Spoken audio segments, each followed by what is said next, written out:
Hi, everybody. Welcome. We're going to go ahead and get started. We're so thrilled that all of you are here today. This is just really exciting to see so many folks excited to join us for this topic. I'm Corey Zimmerman. I'm the Chief Program Officer here at the Center on the Developing Child. And today we're going to be discussing a paper. It's called, the name of it is Place Matters. The environment we create shapes the foundation of healthy development. This paper was written by our National Scientific Council on Developing Child and was released earlier this year in March. A link to the paper is in chat. So our plan for the next hour, we're going to go through three parts. The first is that we're going to hear a brief overview of the paper. Second, we're going to have a panel discussion. And then third, we're going to do a Q&A session, and we're going to respond to questions that were submitted by all of you in advance through our social media channels and your registration forms. So excited for this. We see this webinar as an opportunity to begin to understand a broader frame for thinking about what influences early childhood development, the role that inequity plays in influencing the environment children are in, and third, some early thoughts on new actors or sectors that might be called upon, given this broader frame, to be able to join us in our collective effort to improve outcomes for all children and their families.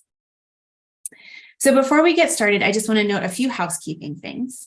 The first, we're offering Spanish translation. So if you'd like to access that channel, please do so by clicking on the globe icon at the bottom of your Zoom screen.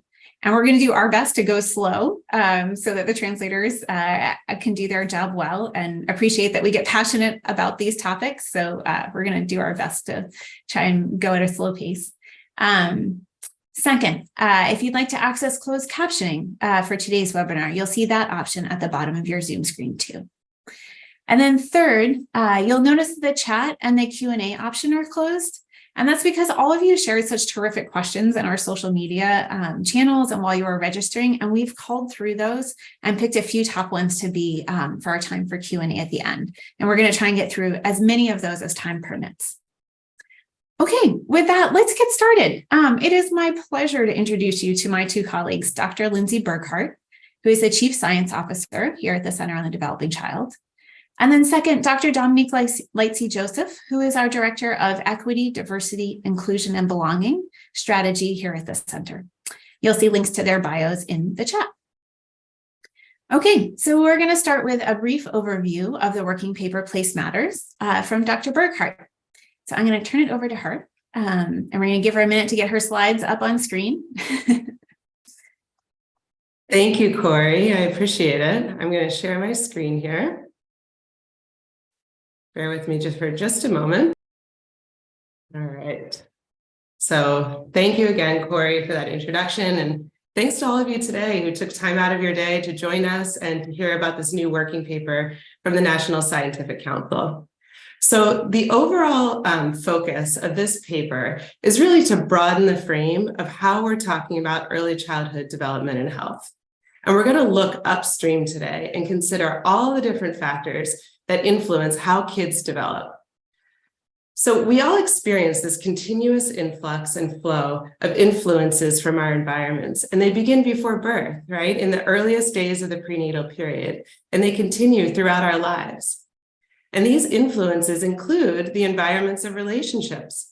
And those environments, that environment of relationships is just as important as it's ever been. And children also experience exposures and influences from the physical environment that surround them and their caregivers. So particularly the built and natural environments. And there are a really wide range of conditions in places where children live, learn, play, and grow.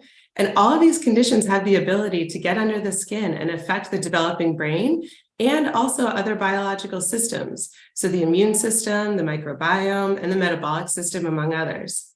And beginning before birth, these environmental conditions are shaping how children develop. And that in turn has the ability to shape their lifelong physical and mental health. So the built and natural environments and the systemic factors that shape them, like policies that influence where people are able to live and how resources are distributed, interact with each other, and they interact with a child's social environment in really deeply interconnected ways. So this is really what we mean when we say that place matters.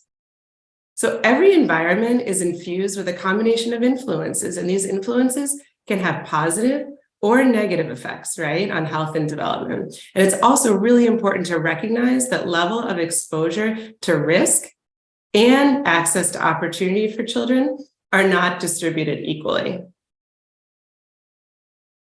So in 2004, the National Scientific Council on the Developing Child described the effects of early life experiences on the developing brain in its first working paper called Young Children Develop in an Environment of Relationships. And over the 2 decades that followed, this concept really helped to make the case for caregiver-child relationships as sort of the active ingredient in how environments can influence the architecture of the developing brain. So the environment of relationships includes all the things that you see represented here on the slide. So the presence of responsive relationships, the presence of significant stress and adversity, caregiver well-being, social connectedness, community support, faith and cultural traditions. And so more recently, as our understanding of how the early origins of health and disease have advanced, we've also really started to understand how early experiences affect multiple developing biological systems beyond the brain. So thinking about the immune system, the metabolic system, the respiratory system, and actually how these systems are interacting with each other and shaping each other as well as the brain. So the environment of relationships, again, is just as important as it's ever been.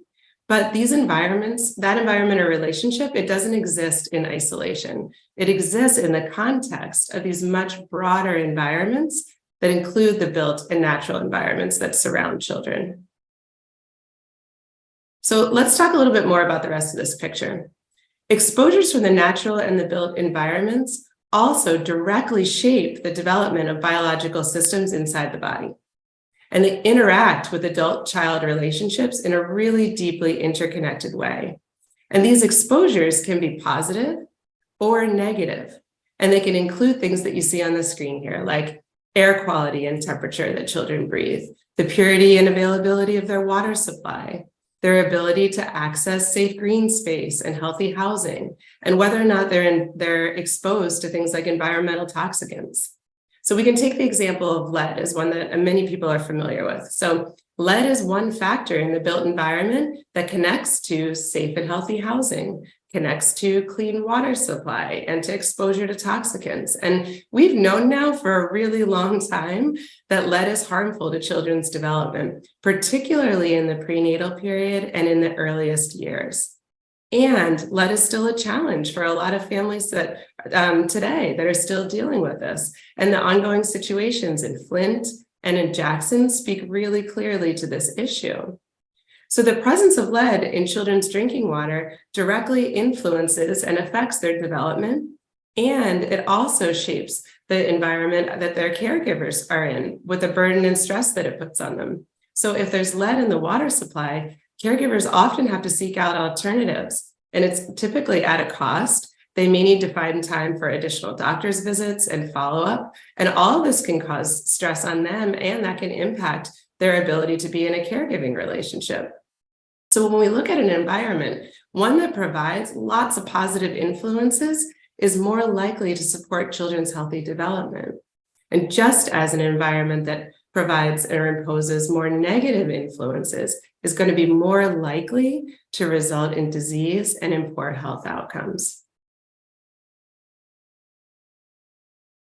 So let's widen the frame one level further, because there's also these really broad systemic influences that play quite a powerful role in shaping the environments where children live. So these systemic influences are going to shape children's development directly, and they're going to shape them indirectly through their influence on a child's environment of relationships and their built-in natural environments. And these influences include things like current and historic public policies, systemic racism, and intergenerational poverty, among others that you see here on the screen. So it's really important to acknowledge that conditions in our built and natural environments are not experienced equally among children. They vary quite widely. And the adverse effects of systemic racism in particular have deep historical roots whose impacts continue to the present day. And many present day policies continue to perpetuate these inequities and their ongoing effects. So there's an example that we're going to dive deeper into a little bit later on in redlining. And redlining strongly influences where many children of color live today. And although this practice is now illegal, it has modern day implications like the home appraisal process that continue to shape the environment where young children grow. So increasingly, data that has been provided that shows deep analyses of these differences at the community level. And there's one that's provided by the Childhood Opportunity Index, or COI, and that's cited in the working paper. And then we'll again talk in more detail later on. But the COI demonstrates that in the United States, neighborhood opportunity is highly segregated by race, with Black and Hispanic children having access to significantly less neighborhood opportunity than white children. So let's shift a little bit now to talk about timing, which is so important. But it's really clear now that it's not just our genetics and it's not just our environment that influence health and development, it's both. And the influence that our genes and our environment have on our health also really depends on the time during which we have certain experiences or exposures. And people differ in their sensitivity to influences from their environment at different points throughout their life course. And children's biological systems in particular have different periods when they're really sensitive and more sensitive to various environmental exposures and influences, even within the same biological system. So one example is the developing microbiome in our guts, which is very sensitive to influences from the built and natural environment around the time of birth and in the first few years of life. So in general, the sensitivity of the brain and the other biological systems that we've talked about is typically greater in the prenatal period than it is in early childhood. And in general, young children are more sensitive to influences from their environment than older children, who are in turn more sensitive than adolescents. And in general, adolescents will be more sensitive than adults to many environmental exposures. And this is really important when we consider the importance and the impact of environmental exposures because of that greater sensitivity in early childhood. When an exposure happens during fetal development or in early childhood, it's going to have a very different impact and potential effect than if that same exposure happened later in life. So when we think about it, actually, the first place that where a child's development is affected by place is the intrauterine environment during pregnancy. And during fetal development, immature biological systems are developing at a very extremely fast pace, and their development is powerfully shaped by the environment around them. And these systems read conditions in the womb as predictors of what they're going to encounter after birth, and they sort of adapt accordingly. And so because these systems are still differentiating, they're still becoming specialized and figuring out what they're going to be, the exposures can result in really different outcomes depending on the time during development when they occur. And we can take a look here at the example of air pollution. So air pollutants can be absorbed in a variety of ways and can cause problems in developing organs and entire organ systems. But the nature and the severity of any potential effects will be different depending on the time during childhood and during development when the exposure occurs. So for example, in the prenatal period, exposure to air pollution is associated with things like adverse birth outcomes in prematurity and in low birth weight. And in early childhood, exposure to air pollution is a known risk factor for a variety of health effects, including asthma. And children who are exposed to higher rates of outdoor air pollution during the first year of life may have diminished functional lung capacity as teenagers. So this is only one example of how the nature and the extent of an exposure that occurs very early in life may not even be fully apparent for years or even decades later. So let's talk a little bit about climate. So climate and our changing climate is a really important factor in how children experience place. So we've talked today about how environment shape development and health.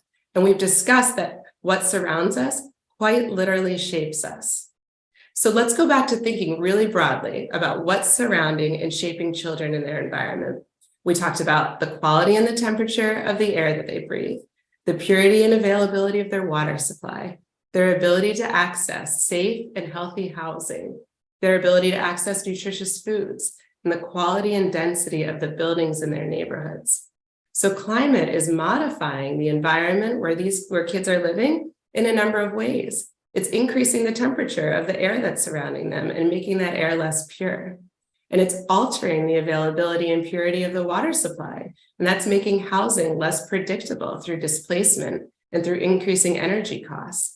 And it's making nutritious foods for many children around the world even more scarce. So climate is changing children's environment, and it's doing it unequally across groups. And let's just take a moment to look at heat as an example. So higher temperatures actually lead to a really wide variety of negative outcomes on development and health, including adverse birth outcomes like prematurity and low birth weight. It can have impacts when it's experienced even in early childhood on academic achievement that can persist for many years later. And heat increases the effect of air pollutants, which are known to worsen conditions like asthma.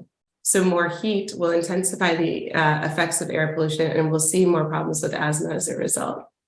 And heat is increasing in all children's environments all over the world, but it's not increasing equally among communities. So urban areas that already have a higher density of buildings already are experiencing higher temperatures and have less green space are going to be more impacted than suburban or rural areas. And the disparities then in exposure to heat and to the intensified effects of air pollution are going to be different depending on where you live and how you're experiencing our changing climate. And as a result, we're going to see a disparate impact in the contribution to disparities in rates of diseases like asthma that are already based on where children live. So we feel that the implications of this really rapidly growing science on this front are clear. Understanding the really powerful effects that the natural and built environments have on the early foundations of health and development is calling for increased attention to really important influences that fall well beyond what we all consider the traditional boundaries of the early childhood field. So this demands that we have to incorporate a more intentional early childhood perspective within the current concerns of things like urban planning, rural development, environmental protection, climate change, anti-discrimination policies, and many others. And doing this requires that a much broader range of policy domains must work together to redress racist and other discriminatory policies, and we have to achieve greater equity. All communities have aspects of their built and natural environments that have been designed through intentional decisions made over time, and they can be redesigned to support healthy development. And supporting healthy development is still very much about encouraging and supporting caregiver-child relationships. And it's also about bringing communities, businesses, and governments to work together to assure a supportive and healthy environment for all young children, with particular attention to the built and natural environments that are currently falling far short of that goal.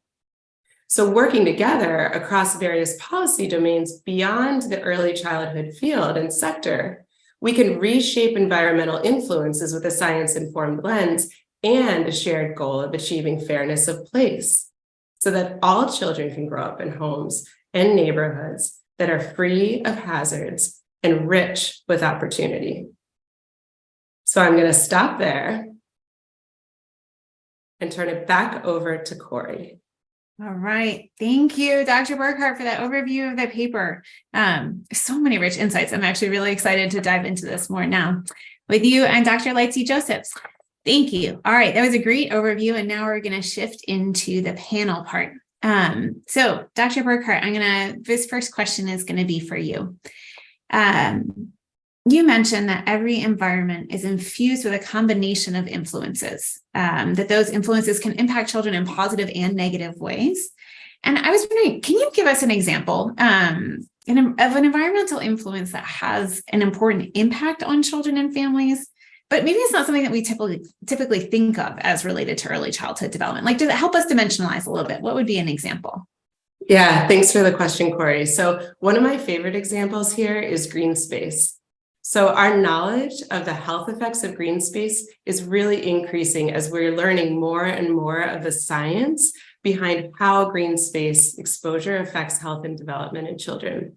And we have a growing body of science that's demonstrating that the benefits of access to safe green space around the prenatal period has a variety of benefits and a variety of health outcomes in children. So later on, benefits to the immune system and benefits really on children's mental health in a number of ways. And there's also really growing and exciting, deepening knowledge about how green space can offset some of the more negative environmental exposures that I spoke about, like heat and air pollution. So, as we talked about earlier, children are experiencing the built and natural environment really differently based on where they live. And right now, children's opportunity to access green space is not equal. But I think that given the robustness and the rapidly growing science in this area around the really wide range of benefits, this kind of disparity of place is one that really demands greater attention. And in particular, when it pertains to green space. So there's also, I think, a really interesting and significant what we call co-benefit when we think about bringing together in conversation and action children's health and their environments. So, for example, if we're decreasing concentrations of air pollution, including through ways like increasing green space, then we can improve the air quality that children are breathing and potentially make problems like asthma less likely to occur. And these types of interventions, as we spoke about earlier, are really needed most in communities that have the lowest concentrations of green space right now, and also the highest rates of asthma. So many thoughts, sparking so many different ideas. And as an example, it's close to my heart as well. So I really appreciate that one.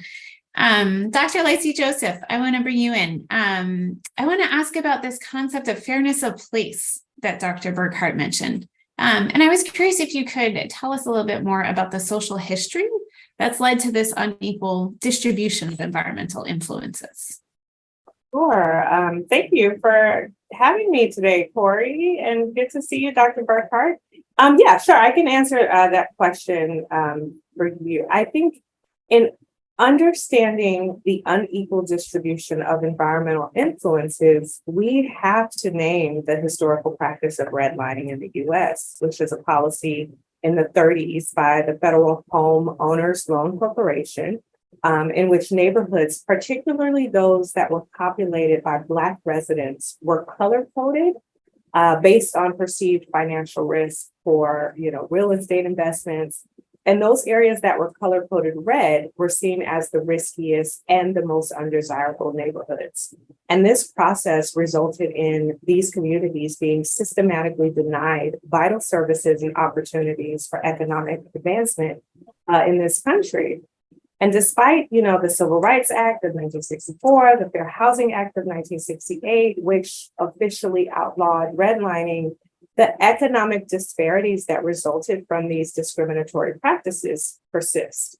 An example of this would be, I think it was there was a 2020 report that was conducted by the National Community Reinvestment Coalition, which found that 74% of neighborhoods initially redlined in the 1930s remain economically disadvantaged today. And this is characterized by, lowered home values, higher rates of poverty, and, things of that nature. And I'd be remiss if I didn't say that the impact of redlining, it doesn't just end at, financial implications. They stretch deep into the health and environmental inequalities too. And as Dr. Burkhart mentioned earlier, we can take Flint, Michigan, for instance, which, is discussed in the paper. And the city's water crisis, which subjected a predominantly Black community to dangerous levels of lead exposure, has roots in the long-term consequences of redlining. It was that facilitated segregation of that city all those years ago that resulted in this higher concentration of poverty and exposure to these environmental hazards in comparison to, other neighboring areas in the state. So to really answer that question, Corey, I think the influence of redlining has pervasively shaped the socioeconomic and environmental contours of our neighborhoods. And consequently, it has defined the environments where our kids are raised and the opportunities or lack thereof they have to grow up healthy. So many thoughts. I don't know if everybody can see the emojis that are popping up, but there were so many of the like wide-eyed, wide-mouth wow faces as you were sharing those stats and that history. And I think just echoing the emotions of folks of listening to that. Thank you for sharing that. And I want to pull it forward now and ask you a follow-up question, Dr. Lacey Joseph, around the Child Opportunity Index that Dr. Burkhart mentioned earlier and is in the paper. I think that's a way of kind of quantifying also some of the ongoing pieces that you're talking about. So that the index lays bare the many ways in which disparity of place continue to exist across communities today. And I was curious about what this powerful data set has to offer us as we think about how to create health promoting environments for all children. So I was curious your thoughts about that. The COI, well, I'll call it the COI, but yes, the Child Opportunity Index, or the COI, is it, as you said, it really does lay bare the fact that these disparities across communities exist. And I think it quantifies it, to your point, in a way that, there's that felt anecdotal knowledge of it, but to see it in the form that it is in the COI, I think is invaluable. So it's a tool that really does help us to understand these disparities across communities. And it uses a range of indicators, as Dr. Burkhart said earlier, within the educational, health, and environmental domains that really examines like the conditions that are vital for children's healthy development across neighborhoods in the US. And one of the most significant insights by the COI is that the substantial disparities in child opportunity are often racialized in nature between different neighborhoods, cities, and regions. And for example, in the 100 largest US metropolitan areas, a turn of the decade analysis of the COI found that Black children are 7.6 times more likely than white children to live in neighborhoods with substantially lower opportunity to grow up healthy. And Latin children are about 5.3 times more likely to live in neighborhoods with lower opportunity. And so the COI, beyond that, right, it allows us to identify these environmental disparities across neighborhoods within the same city as well. So as you both know, I am a transplant from California, deep roots out there.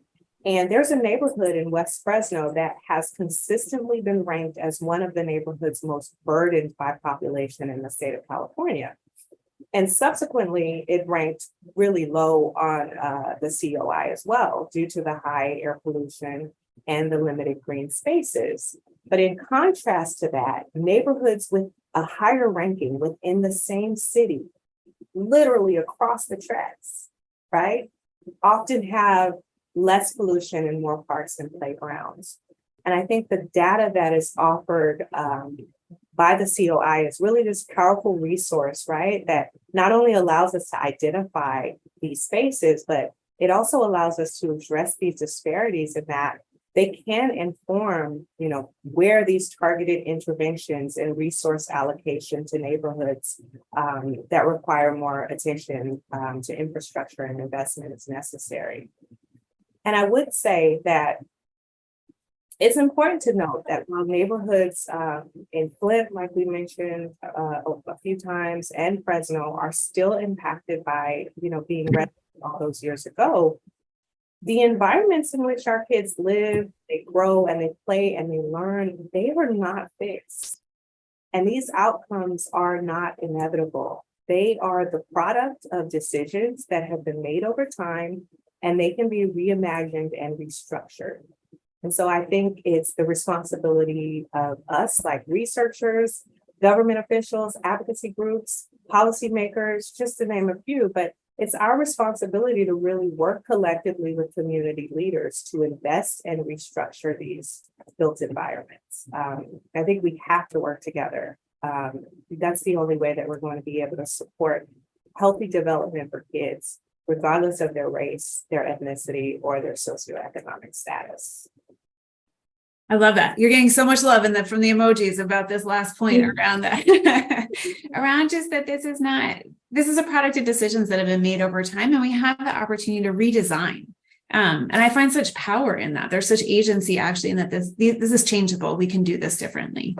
So Dr. Burkhart, I want to actually ask you with that lens in mind, there is an opportunity to redesign neighborhoods and communities to support healthy development.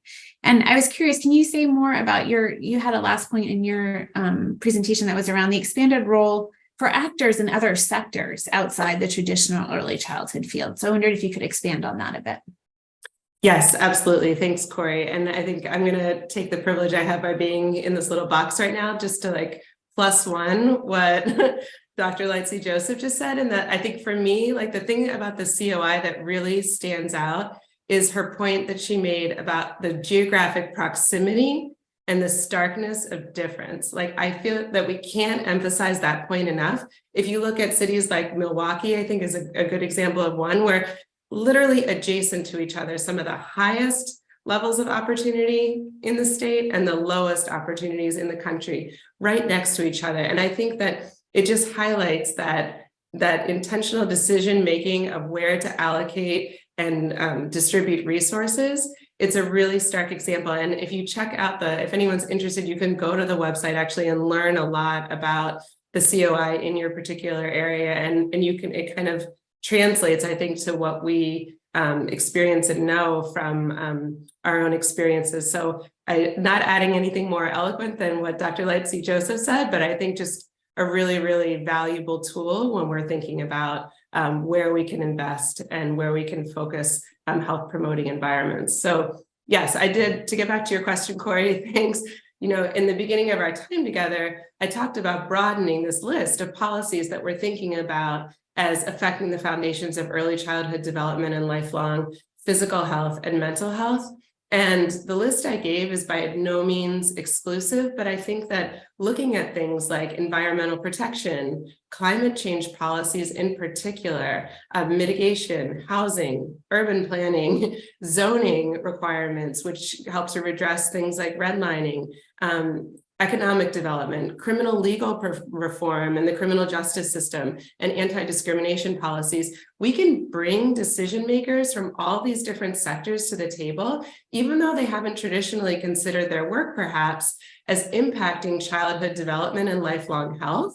We can again think about how all of the decisions we're making, literally everyone, is affecting childhood health and development. And I think many people who are here today are already doing that in their work, but it's thinking about who else can we bring in and who else can we share this messaging with? Because we can make a child assessment, impact assessment in every policy and program that we do. We should be looking at every single decision we make, even the ones that on the surface you'd think, well, there's no way that could affect children. Most people here could explain how it in fact would. So everything from minimum wage laws to zoning laws, they will affect children's development. They will shape those environments, and those environments will shape children's health and development. And we really need to demand that kids are considered and that the impact on them is considered when all of these decisions are made. Dr. Burkhart, you're getting a lot of love, a lot of claps and thumbs up for the child assessment idea, bringing that lens to all the decisions and just, I think, extending it out to see how many other sectors impact early childhood. Okay, so we have reached the point in the session. I feel like I should readjust my chair somehow. We're going to switch into the Q&A session now. So we're going to switch over from the questions that we had sort of prepared and now respond to questions that have come in through our social media channels, through registration links. So a big thank you, Dr. Lightsey Joseph and Dr. Burkhart, for your responses so far and for your upcoming next set of thoughtful responses also. All right, the first one I'm going to start with is, this one is for you, Dr. Lightsey Joseph. Given what we've been talking about, the question is, can you talk more about how and connect this to how does this align with protective factors and resiliency? Curious your thoughts about that. That is a really good question. And I love that question. In these neighborhoods, right, there are these strong community-based organizations and social support structures that already exist. And they have long been, providing emotional support, the practical help, the collective strength and resilience, which in turn nurtures the well-being and empowerment for the kids and families residing, in these respective communities. And I think acknowledging these protective factors is important because they are invaluable for sure. I also think it doesn't negate the need to confront and address the systemic injustices that have resulted in such disparities and made resilience so necessary in the first place. So these protective factors are present, and they, to me, serve as a really good starting point from which we might begin to foster healthier and more equitable environments for these kids. And so I think as we to Dr. Burkhart's point earlier about, in approaching this from a holistic perspective and like looking at all of these other sectors, that we have to come together and work collectively to restructure these environments. But the approach and how we do that should be guided by the insights and the experiences of those within the communities, and not merely outside, speculations, assumptions, or perceptions of the challenges. So while we might use while we might use data to help us identify where these areas are, I think pairing that information with an approach to the wider systemic challenges and keeping it community-led and community guided can really give us a real shot at transforming these opportunities that are available to kids on a national scale. So much of that resonates. If I could be giving you thumbs up in the emojis, I would too. I really appreciate that. So much. I'm thinking so many thoughts sparked by that. All right, I'm going to keep us going. Dr. Burkhart, this next question is for you. You touched on this a bit earlier, but I think this is an opportunity for us to go deeper. And this is a topic that I care a lot about, and I swear I didn't plant this question. Somebody else actually submitted it. So the question is, how does the impact of climate change on the built and natural environment shape the foundations of development? And I'm excited to see this question too, because I think there's a lot of energy in this space right now. So curious for you to add a little more thoughts from what you did earlier.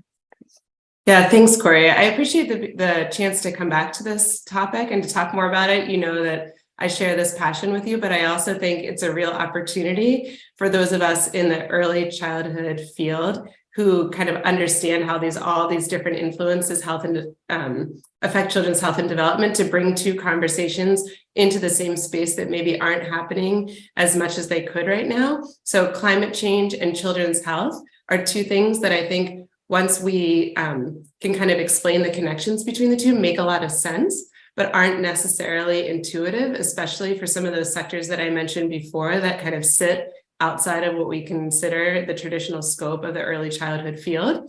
So when we think about how we can tell this story, we've discussed today how children's environments shape their development and health. And we know that environments affect development, and that climate change affects each of the environments that we talked about today, and that it does so unevenly across these different groups. So climate change, again, is modifying in many, many ways both the built and the natural environments where children are living. And heat is one example that we discussed, but there are many others. So if we think about the availability of a pure water supply and access to nutritious foods as other examples of things that are impacted by climate change.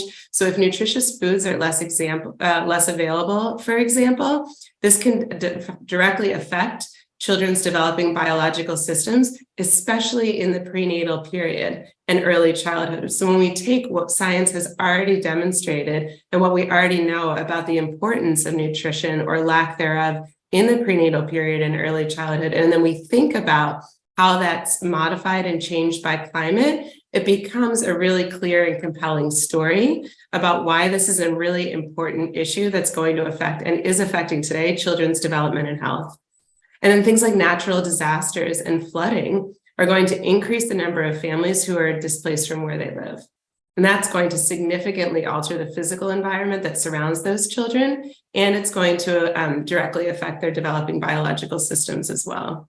And so while climate change is an urgent issue that's affecting how children are experiencing place, there's also in this space a really wide solution space that's already available to us now at every level, from high, broad-reaching goals also to more immediate things that many of us on the screen and in this Zoom room today may have a potential to act on like fairly quickly. And there's actually a really big, what we call co-benefit that exists when we put climate change and early children's development and health in the same space, because many of the solutions that we all know about that promote early childhood development, healthy development, are also climate promoting policies and programs like access to green space and decreasing air pollution by decreasing fossil fuel combustion. All of these things are really good for children and they're really good for our climate.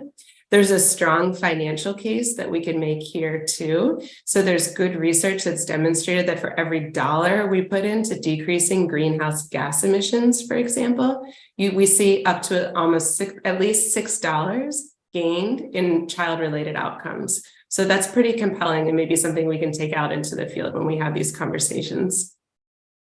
Oh, so much richness there. I really love that, like, as we think about place matters and then how climate modifies place and why that needs to draw our urgency and attention. And this idea of co-benefit of sort of that there are solutions that are good for the planet and good for helping us reduce the effects, as well as are good for children and their outcomes. Oh, so many.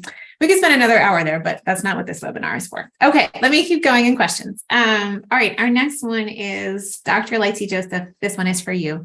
Can you tell us a little bit about how, so this is a theme we've been touching on throughout, and it's sort of expanding beyond early childhood, but this one is particularly about how can government agencies and nonprofits reach influential leaders like business to advocate for young children?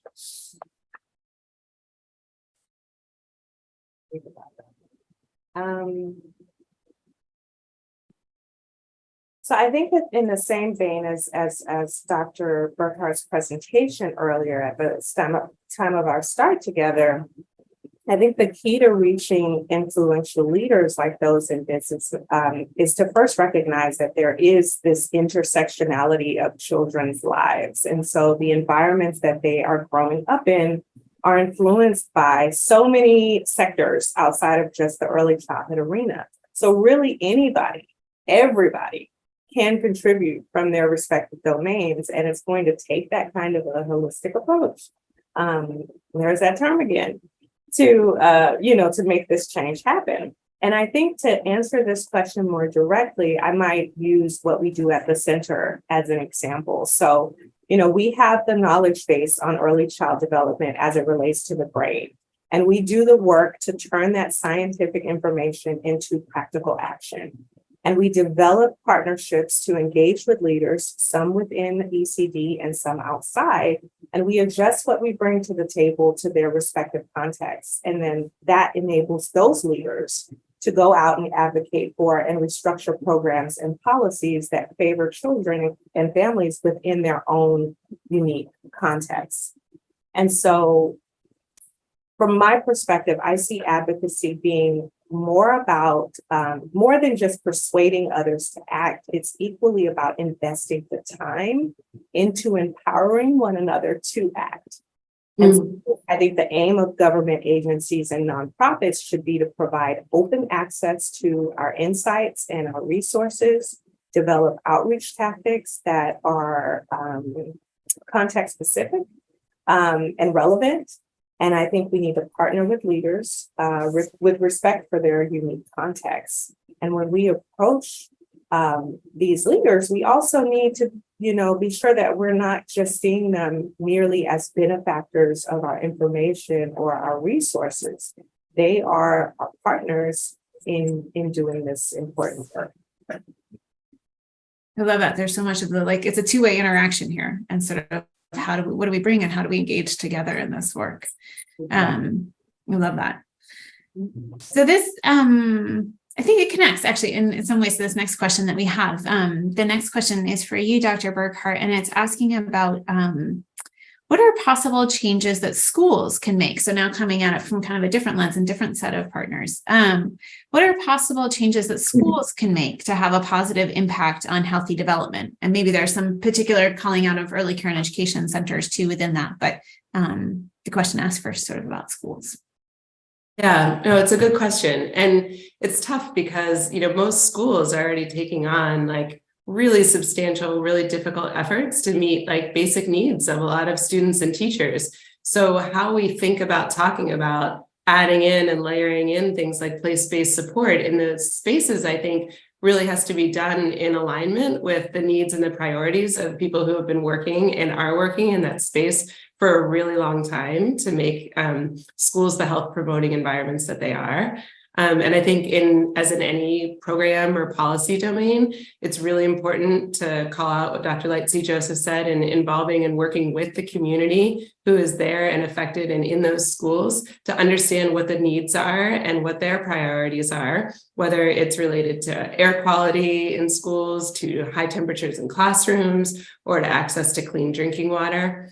One resource that I do refer to that I think is useful for some concrete tools is the Environmental Protection Agency has a website. I think it's epa.gov/schools that they created with their Office of Children's Health Protection. And it has really specific recommendations about how to pursue and different options for pursuing health promoting environments in specific categories within schools. So it even has a list, I think it's called Top 10 Ways to Make Your Schools Healthier. And it has a really specific breakdown of each item in the list that contains action steps and kind of a guide for how to approach these things that can seem very kind of large and overwhelming to tackle on an individual level. And the list has things like, items that are indoor and outdoor air quality, radon, lead in drinking water, and how to approach if you're interested, each of these different factors.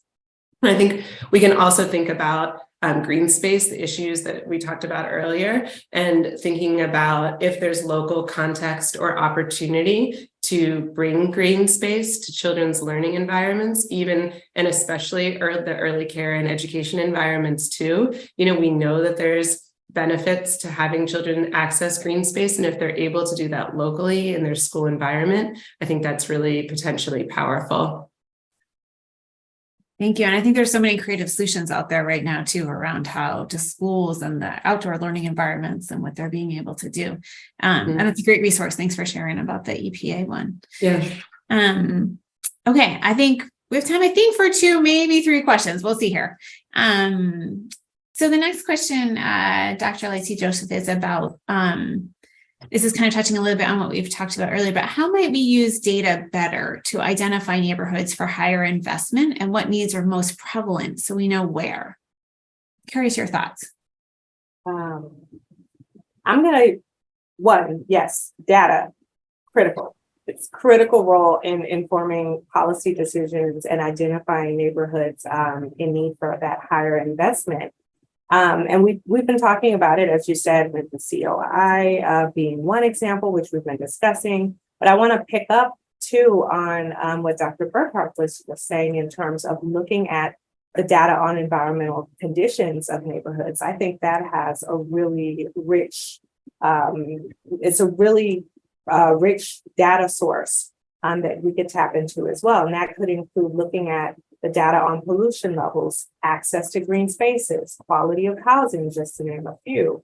And we know from these studies, right, that children growing up in these areas with, high levels of pollution or limited access to green spaces are more likely to suffer from health-related issues like asthma and have lower levels of physical activity.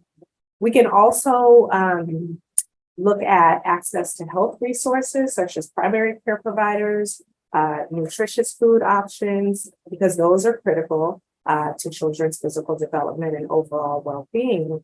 And I think there's also data out there on social determinants of health, such as poverty rates, employment opportunities, that can also be critical in understanding the challenges faced by a neighborhood.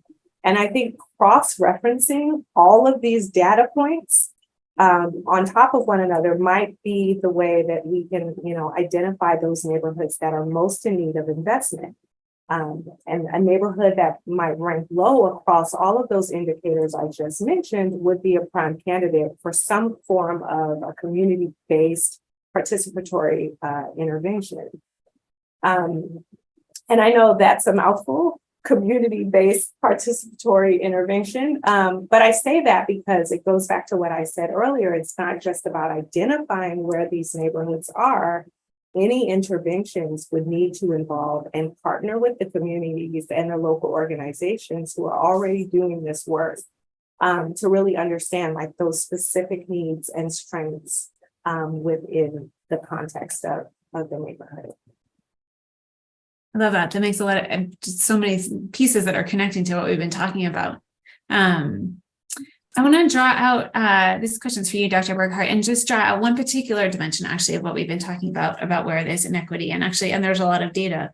I was wondering if you could talk about, so this was a question that had come in and it was curious about, can you address the unequal exposure to air pollution and talk some more about that?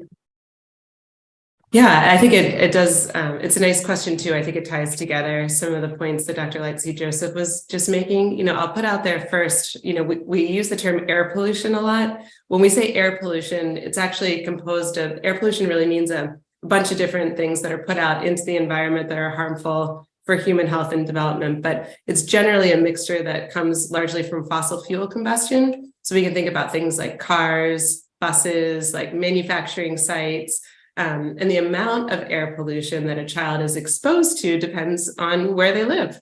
So children who live closer to highways or roadways, to closer to transportation depots or near manufacturing or combustion facilities are going to be exposed to higher rates of air pollution than children who live further from these sources. And we've discussed throughout the hour that where children live is impacted by historical policies like redlining and modern day policies that kind of perpetuate where people are able to live and what type of neighborhood opportunity they're able to access. But in neighborhoods that were previously redlined, and Dr. Lightsey Joseph explained this very well earlier, there was an inability of the residents who live there to accumulate wealth by getting favorable mortgages or access to high-paying jobs. And through that inability to accumulate wealth, they were therefore unable to gain as much political power to oppose the building of things like highways, transportation hubs, manufacturing sites in their neighborhoods. And so many of these air pollution producing factors are more commonly situated in neighborhoods that were previously redlined. And so as a result, children who live in these areas are exposed to more air pollution than children who live farther from highways, manufacturing sites, transportation terminals. And that translates to a difference in the rates of things like asthma and other diseases that are caused by or can be influenced by exposure to air pollution. And we see higher rates of asthma in children who live in previously redlined neighborhoods than children who have access to neighborhoods with lower rates of air pollution. So it's very clearly influenced by where you live. There's some sobering facts in there, just sort of pieces you're sharing, and lots of reactions. All right, so last question. I'm going to squeeze one last one in here from our audience. This one's for you, Dr. Lightsey Joseph. It's a question around how do we think about promoting change, and do that in a way that keeps in mind people's cultural norms, whether those are regional or local, but just thinking about how to promote change while keeping in mind those cultural norms. That is such an important question, Corey, for so many reasons. I think what's sticking out for me is it's important. It's an important question because there are so many well-meaning institutions that do run the risk of perpetuating a savior complex if their solutions aren't representative of the communities that they're trying to serve. And so what is being asked kind of speaks to that importance of respect and understanding that change should never mean dismissing the ways people have lived for generations, but rather promoting change should involve working within those cultural frameworks to improve conditions in ways that really do resonate in the community. And I think for sustainable change, we've been talking about, throughout our time today, we need to first understand and respect the context of these communities we're engaging with.